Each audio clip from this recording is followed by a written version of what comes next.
한 주간도 평안하셨습니까? 네, 아멘. 저는 보통 한 달에 한 번 이발을 합니다. 오늘 제 헤어스타일이 어떠십니까, 여러분? 지난주에 머리를 깎았습니다. 머리를 깎기 위해 미용실에 가서 이발을 할 때면 좀 뻘쭘하기도 합니다. 안경을 벗고 의자에 앉기 때문에 머리 모양이 딱히 보이지도 않고, 그렇다고 눈을 뜨고 있자니 시선을 어디에 두어야 될지도 모르겠고, 그래서 그냥 보통 눈을 감고 가만히 있습니다. 깎아주시는 분도 대부분 아무 말 없이 머리를 깎아주시는데, 어떤 분들은 가끔 말을 걸기도 합니다. 보통 머리를 깎을 때면 편한 복장으로 가기 때문에, 더욱이 미국 회중의 교회를 섬길 때에는 복장에 그리 신경을 쓰지 않았었기 때문에 그냥 편하게 티셔츠에 청바지 입고 머리를 깎으러 갔었습니다. 몇 년 전 이발을 하러 미용실에 갔을 때입니다. 누가 봐도 목사 같아 보이지 않았습니다. 그냥 잘생긴 청년처럼 보였을 거라고 혼자 상상을 했습니다. 그런데 그날 머리를 깎아주시던 분께서 아주 조심스럽게 이러시는 겁니다. 혹시 제가 틀릴 수도 있는데 뭔데요? 그러세요? 혹시 목사님 아니세요? 그래서 제가 깜짝 놀라서 어떻게 아셨냐 여쭈었더니 그냥 감으로 목사님 같다 느낌을 들었다는 겁니다. 청바지에 티셔츠를 입고 있었는데, 그리고 저를 아는 분도 아니었는데 말입니다. 여전히 미스테리입니다. 제가 그리 목사 티가 나는 사람은 아니라고 생각했는데 그분이 감이 좋았는지, 아니면 저도 모르게 목사의 냄새가 저에게서 났었는지도 모르겠습니다. 그런데 이 이야기는 비단 목회자들에게만 해당되는 이야기는 아닌 것 같습니다. 혹시 일상 가운데, 혹시 제가 틀릴 수도 있는데 교회 다니시는 분 맞죠? 라는 말씀을 들으신 적이 있으신가요? 들으신 적이 있으시다면 미스테리이고, 없으시다면 문제일 수 있습니다. 우리의 일상 가운데 교회를 다니는 흔적이 보이느냐 하는 겁니다. 교회를 다닌다고 하는 증거가 나도 모르게 다른 사람들에게 보여지냐라고 하는 질문입니다. 오늘은 우리의 삶 가운데서 드러나야 할 그 믿음의 흔적, 그 믿음의 증거에 대해서 이야기를 좀 나누고자 합니다. 그 믿음의 증거, 믿음의 흔적을 흔히들 우리는 그리스도의 향기라고 해도 좋습니다. 고린도후서 2장 15절을 통해서 사도 바울은 예수 믿는 사람들을 이렇게 표현합니다. 함께 보겠습니다. 우리는, 함께 읽겠습니다. 시작. 우리는 구원을 얻은 사람들 가운데서나 멸망을 당하는 사람들 가운데서나 하나님께 바치는 그리스도의 향기입니다. 이 말씀은 우리가 하나님께 드려지는 예배에서의 향기라는 뜻입니다. 이 향기는 그리스도의 냄새를 뜻합니다. 즉 우리가 그리스도의 냄새, 예수의 향기가 나는 사람들이라는 뜻입니다. 그런데 이 향기는 우리들끼리만, 그러니까 교회에 다니는 사람들만 맡을 수 있는, 서로 맡을 수 있는 향기가 아니라 모든 사람들이 맡을 수 있는 향기여야 합니다.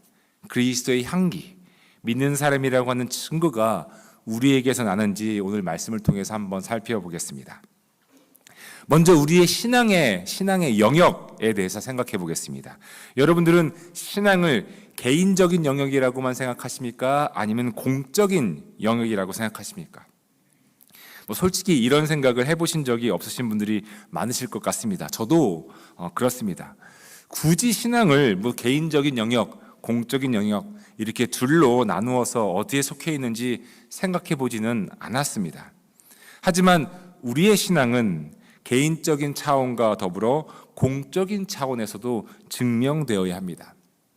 왜냐하면 신앙은 개인적인, 즉 사적인 영역이면서도 동시에 공적인 삶을 사는 데 있어서 아주 중요한 삶의 기준점, 삶의 가치관이 되어야 하기 때문에 그렇습니다. 여러분, 연말이 되면 한국의 여러 TV 프로그램을 이렇게 보게 되면 연말 시상식들이 열리는 걸 보게 됩니다. 유명한 영화배우나 가수가 큰 상을 받게 되면 소감을 말하는 시간이 있는데, 근래에 들어 상을 받는 소감에 이 모든 영광을 하나님께 돌립니다 라고 고백하는 분들을 보게 됩니다.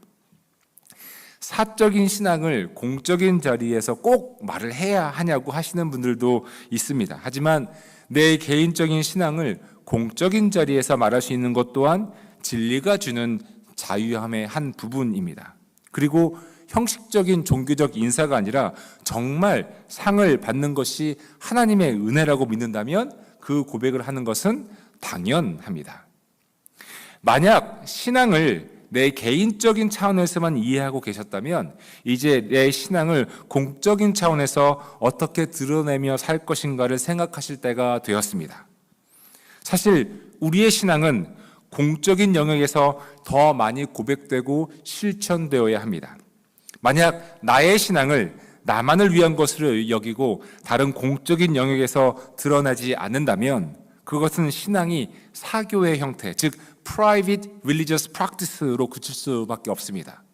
이는 잘못된 종교적 신념이나 실천으로 빠질 위험이 있습니다.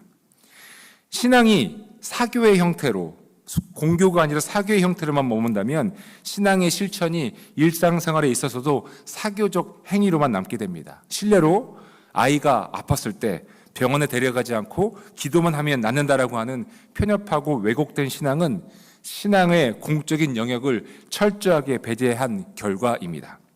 믿음이 있으면 독사에게 물려도 죽지 않는다라고 하는 것도 그렇습니다. 신앙이 공적인 영역, 공적인 형태로 고백되어야 하는 이유는 신앙은 나와 하나님과의 관계만이 아니라 나와 다른 이들과의 관계이기 때문에 그렇습니다. 그래서 신앙생활은 개인 생활이 아니라 공동체의 생활입니다. 하나님을 믿는다고 하면서 교회에 나오지 않고 혼자 집에서 골방에서 잘 믿으면 되지 하는 생각이 틀린 이유가 여기에 있습니다. 신앙생활은 개인 생활이 아니라 공동체의 생활이고 공적인 영역입니다. 십자가의 모습을 보면 여러분 수직의 모양, vertical에만 있는 것이 아니라 수평의 모양도 있지 않습니까? 호라이전탈 모양도 있지 않습니까? 이것은 우리의 신앙은, 믿음은 개인적인 차원에서의 하나님과의 관계만이 아니라 공적인 차원에서의 다른 사람과의 관계도 있기 때문입니다. 그 반대로 신앙생활을 공적인 관계로만 인식하고 하나님과의 사적인 관계가 약하다면 아니면 없다면 그 신앙은 뿌리가 깊을 수가 없습니다. 교회에서 많은 활동을 하고 여러 사역에 참여한다고 해서 내가 하나님과 개인적으로 깊은 관계를 가지고 있다라고 단정할 수 없는 이유입니다. 하나님과의 깊은 1대1의 관계를 가져야 하는 이유도 여기에 있습니다. 신앙생활은 사적인 차원과 공적인 차원이 함께 가야 합니다. 하나님과의 깊은 관계와 더불어서 그 신앙을 공적인 차원에서 고백함으로 이웃과의 관계에 있어서 믿음이 실천되어야 하기 때문에 그렇습니다. 우리가 사역을 하는 이유도 그것입니다. 조금 낯선 이야기일 수도 있겠다 싶어서 한 가지 예화를 말씀드리겠습니다. 형제 둘이 있습니다. 형이 동생에게 무언가 크게 잘못을 했습니다. 그리고 동생은 형 때문에 피해를 보았습니다. 그 모습을 본 아버지가 형을 나무랍니다. 형은 아버지께 잘못했다고 고백하고 용서를 구합니다. 그리고 아버지는 형을 용서합니다. 아버지로부터 용서받은 형은 동생을 만나서 자신은 이제 아버지한테 용서를 받았으니 이제 자유하다고 합니다. 그런데 정작 형은 동생에게 용서를 구한 적이 없습니다. 그래서 동생은 여전히 마음이 아픈데 형은 아버지로부터 용서받았다고 기뻐하고 평안해합니다. 여러분, 뭐가 잘못되었지요? 아버지로부터 용서를 받은 형에 대해서 여전히 마음 아파하는 동생이 잘못입니까? 아니면 동생에게 잘못을 구하지 않고 자신은 용서받았다고 좋아하는 형이 잘못입니까? 여러분, 옛날 한국에서 상영했던 영화 밀양이라고 하는 영화가 이런 비슷한 내용이었던 것 같습니다. 믿음을 사적인 영역에서만 고백하면, 그래서 나와 하나님과의 관계만 괜찮으면 된다라고 한다면 이는 편협하고 왜곡된 신앙입니다. 우리의 믿음은 사적인 영역인과 동시에 공적인 영역에서 실천되고 고백되고 증명되어야 하는 것입니다. 그럴 때 그리스도의 향기가 나는 것이죠. 오늘 본문 말씀은 예수님을 인정하는 삶, 즉 공적인 영역에서도 주님을 구주로 고백하는 삶에 대한 본문 말씀입니다.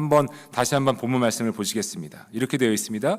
누구든지 사람들 앞에서 나를 시인하면 나도 하늘에 계신 내 아버지 앞에서 그 사람을 시인할 것이다. 그러나 누구든지 사람들 앞에서 나를 부인하면 나도 하늘에 계신 내 아버지 앞에서 그 사람을 부인할 것이다. 내가 믿는 신앙, 예수 그리스도가 나의 구세주라고 하는 고백은 혼자만의 비밀일 수가 없습니다. 예수님을 시인한다는 뜻은 예수 그리스도를 믿고 따르는 사람으로서의 본분에 충실하겠다는 뜻입니다. 어떤 상황에서도 신앙을 지키고 믿음의 길을 걷겠다는 의미입니다. 오늘 본문 말씀은 거울 앞에 서서 혼자 예수님을 시인하라는 뜻이 아닙니다. 사람들 앞에서라고 말씀하고 있습니다. 다른 사람들이 있는 곳, 곧 공적인 자리에서도 크리스찬으로서의 본분에 충실하라는 말씀입니다. 종종 우리는 교회에 다닌다는 사실을 밝히기 꺼리는 사람들을 보게 됩니다. 교회에 다닌다고 하면 왠지 손해를 보는 듯한 느낌이 들어서 그럴 수도 있습니다. 교회를 다닌다고 하면 욕심을 내거나 내 것을 더 챙기는 모습을 보일 수 없으니 차라리 교회에 다니는 것을 밝히지 않는 편이 낫겠다 생각할 수도 있습니다. 교회에 다닌다는 것을 알면 왠지 식당에서도 팁을 좀 두둑히 줘야 될 것 같습니다. 혹시 목사님 아니세요? 하고 목사님 것을 알아채면 왠지 행동이 더 조심스럽고 더 신경 쓰이고 팁을 적을 때도 조금 더 적게 됩니다. 그래서 차라리 몰랐으면 하는 생각을 하게 될 때가 있습니다. 그런데 교우 여러분, 예수님을 우리의 구세주로 믿고 예수 그리스도를 따르는 우리들은 이러한 불편해 보이는 상황이 당연해야 합니다. 당연해야 합니다. 왜냐하면 우리는 세상의 풍조를 따르는 사람들이 아니라 세상을 그리스도의 복음과 사랑으로 변화시켜야 하는 사람들이기 때문에 그렇습니다. 그러니 내가 예수를 믿는다, 내가 교회를 다닌다, 이 사실이 나를 불편하게 하는 것을 당연하게 여겨야 합니다. 왜냐하면 나는 예수를 따르는 사람이니까요. 세상을 따르는 사람이 아니니까 그렇습니다. 여러분, 예수님을 시인하는 방법에 대해서 어떤 것들이 있는지 알아보기 위해 그 반대로 예수님을 부인하는 방법들을 먼저 살펴보겠습니다. 크게 세 가지로 나눌 수가 있습니다. 첫째, 예수님을 부인하는 방법 중에 하나가 말로 부인하는 겁니다. 예수님을 부인했다는 이야기를 들으면 성경에서 나오는 누가 떠오르시나요, 여러분? 그렇죠. 베드로가 떠오르시죠. 예. 베드로는 예수님이 잡혀가신 밤, 그 다음 날 새벽에 대제사장의 여종이 당신도 저 갈릴리 사람 예수와 함께 다닌 사람이요 하였더니 예수님을 부인합니다. 이렇게 말을 합니다. 나는 네가 무슨 말을 하는지 모르겠다. 나는 그 사람을 알지 못하고. 베드로가 말한 것은 예수님을 부인하는 것이면서 동시에 거짓말이었습니다.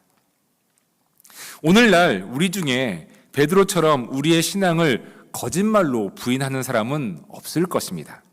그런데 이런 거짓말로서의 부인이 아니라 세상과의 적당한 타협을 통해 부인하는 경우가 있습니다. 누군가 당신 교회 다니지요? 당신 예수 믿지요? 하면 이러는 겁니다. 네, 교회 다니긴 하지만요, 나 이런 신자예요. 나 이런 신자. 그렇게 심각하게 믿지 않아요. 이 말은 무슨 뜻입니까? 적당히 신앙생활을 하지만 그렇다고 세상의 재미를 버리지는 않았다는 뜻입니다. 세상과의 적당한 타협을 위해서 내 신앙도 그리 심각하게 여기지 않겠다는 말입니다. 이는 크리스찬으로서 공적인 영역에서의 신앙 고백을 대수롭지 않게 여기는 신앙의 부인입니다. 둘째, 우리의 신앙을 부인하는 두 번째 방법은 침묵입니다. 많은 사람들이 분란을 일으키기 싫어서 참고 침묵한다는 말을 합니다. 내가 참으면 내가 아무 말도 안 하면 되지 하면서 말입니다. 침묵을 강요받았던 한국적인 유교 문화가 여전히 우리 신앙생활 속에 영향을 미치고 있는 것입니다. 예수 그리스도를 구주로 고백하는 우리들은 우리의 신앙, 우리의 믿음에 대해서 침묵해서는 안 됩니다. 그리스도의 사랑을 말해야 하고 복음이 주는 기쁨을 전해야 합니다. 그리스도의 사랑이 아닌 것은 사랑이 아니라고 말해야 하고 복음의 능력이 아닌 것들에 대해서는 아니라고 말할 수 있어야 합니다. 많은 크리스찬들이 복음을 전하고 하나님의 사랑과 용서를 말할 때, 그리고 그 복음이 되고 곡해될 때 침묵으로 신앙을 부인하고 있다는 것을 알아야 합니다. 우리는 말해야 합니다. 이것이 복음이고 이것이 사랑이라고 전해야 합니다. 셋째, 우리의 신앙을 부인하는 방법으로 행동이 있습니다. 우리의 행동이 신앙과 맞지 않을 때 우리의 신앙은 우리의 삶에 아무런 영향을 미칠 수 없습니다. 믿으면 믿는 것에 합당한 행동을 하는 것이 맞습니다. 믿으면서 믿음과 아무 상관없는 행동을 한다면 그 행위는 그리스도를 부인하는 행위입니다. 입술로는 이야기하면서 행동으로는 미움과 적대 행위를 한다면 우리는 행동으로 우리의 믿음을 부인하는 것입니다. 이제 우리는 우리의 믿음을 부인하는 세 가지 방법을 알아보았습니다. 그런데 사실 이 세 가지 방법이 우리의 믿음을 또한 시인하는 방법이기도 합니다. 부인하는 방법과 시인하는 방법이 다르지 않기 때문에 그렇습니다. 하나씩 다시 한번 살펴보겠습니다. 첫째, 우리가 우리의 믿음을 시인하는 방법은 말로 하는 것입니다.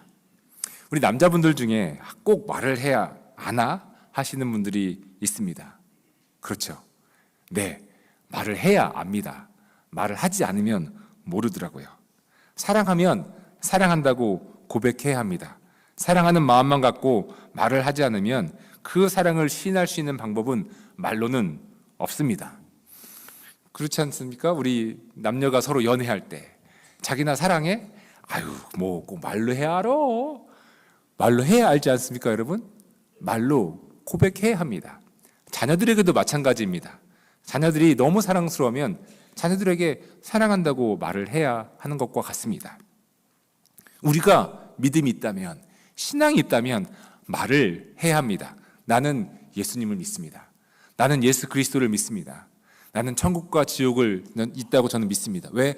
주님께서 있다고 하셨으니 저는 믿습니다. 저는 하나님의 사랑을 믿습니다. 말로 고백해야 합니다. 예수님이 나의 구주라고 여러분 말하시겠습니까? 이제 일상에서 말씀하시겠습니까? 예수님이 나의 구주라고 말입니다. 그분이 나의 구주라는 고백은 사적인 자리에서만이 아니라 공적인 영역에서도 고백할 필요가 있습니다. 복음을 믿고 주님을 구주로 고백하는 것은 부끄러운 것이 절대로 아닙니다. 도리어 복음은 우리의 자랑이어야 합니다. 왜냐하면 복음은 하나님의 능력이기 때문에 그렇습니다. 사도 바울도 로마서 1장 16절을 통해 이렇게 말합니다. 함께 읽어볼까요? 시작. 나는 복음을 부끄러워하지 않습니다. 이 복음은 유대 사람을 비롯하여 그리스 사람에게까지 이르기까지 모든 믿는 사람을 구원하는 하나님의 뭐라고요? 하나님의 능력입니다. 그러니 여러분 말로 고백하십시오. 이 말에 하나님의 능력이 담겨져 있습니다. 어떤 능력이요? 구원의 능력이 담겨져 있습니다. 나는 크리스천이라고, 나는 예수 그리스도의 십자가의 사건과 그분의 죽음과 부활과 영생을 믿노라고. 오늘 성찬식 가운데 우리가 사도신경을 함께 읽는 것도, 함께 고백하는 것도 이와 같습니다. 말로 하는 신앙의 고백입니다. 말이 우리 믿음을 시인하는 한 방법입니다. 둘째는 첫째와 바로 연결됩니다. 교회가, 복음이, 그리고 그리스도의 십자가의 은혜가 폄하되거나 곡해될 때 침묵하지 말아야 합니다. 침묵은 수동적 동조이며 동의입니다. 그러나 침묵하지 않고, 그렇지 않다고, 복음은, 교회는 그런 것이 아니라고 소리를 내야 합니다. 하나님의 사랑이 곡해될 때 하나님의 사랑은 그런 것이 아니라고 말해야 합니다. 그러나 여러분, 무엇을 말해야 할지 염려하거나 걱정하지 마시기 바랍니다. 침묵을 선택하지 않고 복음에 대해 말해야 할 때 무슨 말을 해야 할지 하나님께서 생각나게 하실 것이기 때문입니다. 하나님께서 모세를 부르실 때 하신 말씀을 보십시오. 하나님께서 이렇게 말씀하십니다. 출애굽기 4장 11절 12절 말씀입니다. 이렇게 말씀하십니다. 주님께서 그에게 말씀하셨다. 누가 사람의 입을 지었느냐? 누가 말 못하는 일을 만들고 듣지 못하는 일을 만들며 누가 앞을 볼 수 있는 사람이 되게 하거나 앞 못 보는 사람이 되게 하느냐? 바로 나 주가 아니더냐? 그러니 가거라. 내가 말하는 것을 내가 돕겠다. 내가 할 말을 할 수 있도록 내가 너에게 가르쳐 주겠다. 이 말씀은 모세에게만 하신 말씀이 아니라 오늘 우리에게 주시는 말씀입니다. 아멘? 그러니 복음이 곡해될 때, 하나님의 사랑이 폄하될 때 침묵을 선택하지 마시기 바랍니다. 무슨 말을 할지 하나님께서 가르쳐 주실 것입니다. 셋째, 우리는 예수님을 향한 믿음을 행동으로 시인해야 합니다. 주님께서 우리에게 주신 계명을 다시 한번 생각해 보시기 바랍니다. 주님께서 이렇게 말씀하십니다. 이제 나는 너희에게 새 계명을 준다. 서로 사랑하여라. 내가 너희를 사랑한 것 같이 너희도 사랑하여라. 여러분, 사랑하여라 하시는 말씀은 사랑의 행동을 촉구하시는 말씀입니다. 사랑의 행동은 나에게 있는 것 중에 남아 도는 것이 있어서 다른 사람과 나누는 것이 아니라 이것이 나에게 꼭 필요한 것이지만 다른 사람에게도 필요한 것이기 때문에 나의 것을 주는 행동입니다. 쉽게 말씀드리자면 사랑은 희생입니다. 어머니가 자식을 위해 희생을 기꺼이 감수하는 이유는 사랑하기 때문입니다. 사랑한다고 하면서 손해를 감수하지 않고 희생을 꺼려한다면 이는 사랑하는 것이 아닙니다. 우리는 사랑하는 것으로 우리의 신앙을 행동으로 시인해야 합니다. 이제 말씀을 정리하고자 합니다. 예수님께서 말씀하시기를 우리가 다른 사람들 앞에서 예수님을 시인하면 예수님도 하늘에 계신 아버지 앞에서 우리를 시인하신다고 하셨고, 우리가 다른 사람들 앞에서 예수님을 부인하면 하나님 앞에서 우리를 모르겠다고 부인하시겠다고 하셨습니다. 이 두 가지 선택, 시인과 부인 중 어떤 것을 선택해야 하겠습니까? 부인을 선택하는 것은 참으로 어리석은 것입니다. 왜냐하면 예수님도 우리를 하나님 앞에서 모른다고 하실 것이기 때문입니다. 저는 여기에 계신 우리 모두가 예수님을 다른 사람들 앞에서 시인함으로 하나님으로부터 인정받게 되기를 간절히 바랍니다. 그리스도를 향한 우리의 신앙이 공개적으로 그리고 공적인 자리에서 고백되어야 하는 이유가 여기에 있습니다. 교회를 다닌다고 하는 것은 부끄러움이 아닙니다. 교회를 다니고 예수 그리스도를 믿는 것은 우리의 자랑이어야 합니다. 왜냐하면 복음은 생명을 살리는 능력이기 때문에 그렇습니다. 저는 세 가지를 말씀드렸었습니다. 말을 하고 침묵하고 행동해야 한다는 것이었습니다. 그런데 사실 이 세 가지는 두 가지입니다. 말과 뭐죠? 행동입니다. 말과 행동입니다. 우리의 신앙은 말과 행동으로 증명되어야 합니다. 우리는 예수님을 말과 행동으로 시인해야 합니다. 말만 있고 행동이 없으면 진정성이 없는 것이고, 행동만 있고 말이 없으면 행동을 통한 자기 만족만이 있을 뿐입니다. 말과 행동은 우리의 사적인 영역과 동시에 공적인 영역에서 사용되어야 합니다. 말과 행동은 교회 안에서만 사용되어져야 되는 것이 아니라 머리를 깎는 그 미용실에서도 사용되어져야 합니다.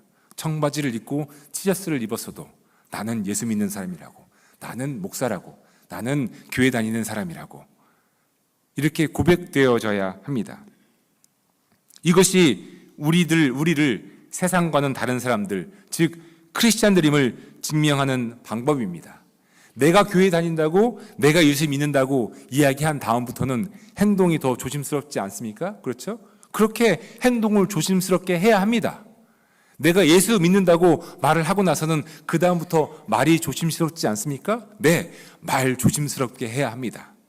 더불어서 내가 교회 다니기 때문에, 내가 예수 믿기 때문에 내 말과 행동으로 그리스도의 사랑을 이야기하고 그리스도의 사랑을 실천해야 합니다. 저는 이것이 주님을 인정하는 삶이라고 믿습니다. 우리 와신 하나님교회 모든 교우들께서 주님을 말과 행동으로 인정하는 삶을 사시기를 간절히 바랍니다. 이는 사적인 생활만이 아니라 공적인 생활에서도 마찬가지입니다. 그럴 때 우리가 이 땅을 떠나 하늘나라에서 하나님 앞에 서게 될 때 우리를 인정하시는 주님을 뵐 수 있을 것입니다. 이러한 은혜가 우리 모두에게 함께 하시기를 간절히 소망하며 주님께 인정받는 그 축복이 우리에게 임하기를 축복해 드립니다. 아멘. 기도하겠습니다. 이 시간 말씀을 기억하면서 우리 결단하며 기도했으면 좋겠습니다. 하나님, 그렇습니다. 나의 입술의 말과 나의 행동이 주님을 인정하는 말과 행동이 되게 하여 주시옵소서. 내 일생을 통해 하나님을 인정하고 주님을 인정하는 삶을 살 수 있도록 주님 함께하여 주시옵소서. 이 시간 간절한 마음으로 결단하며 기도합니다. 기도하겠습니다.